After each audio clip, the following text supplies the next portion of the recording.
2 points on the graph of the quadratic function are shown on the grid below. So there's 1 point, and there's another point. And this is a quadratic function, so we're going to get a parabola. Okay? Now, what is the equation for the axis of symmetry? Is it x equals -3, y is -3, x is -5, y is -5? What's it going to be? Well, what does x minus 3 look like? Okay, x equals -3. Well, that's the line where x is always 3 to the left. Okay, x is 3 to the left on all these points. And your vertex, if this is the axis of symmetry, if x minus 3 is the axis of symmetry, the vertex is going to lie somewhere on this line. Okay, we'll just put it there. So this is what the parabola could look like. Okay. And notice the parabola here does go through both points. All right. Now, what does this one look like? What is y is -3? Well, that's always 3 where? Where y is always -3, you're going 3 down, aren't you? So all along this line, y is always 3 below the x-axis.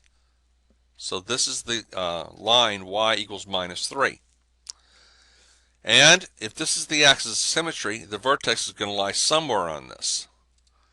So if I run that parabola through this point here, you see it doesn't go through this point.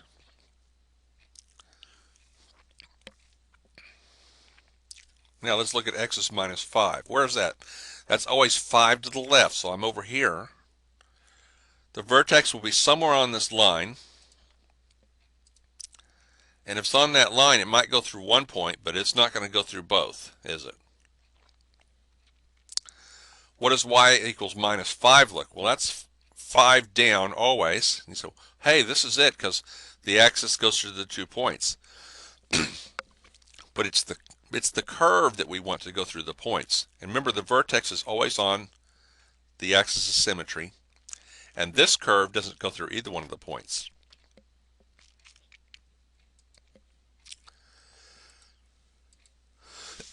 So the axis of symmetry is going to be halfway in between these two, isn't it? The line with the axis of symmetry is going to be halfway through this. Or the same distance from this one as it is from this one. This is the same distance from both of those. So is this, and this. Same distance. You draw a whole bunch of points. In fact, if you draw that, which one is this? This was our x equals -3, wasn't it? So we're going to say this is the equation for the axis of symmetry. Choice A.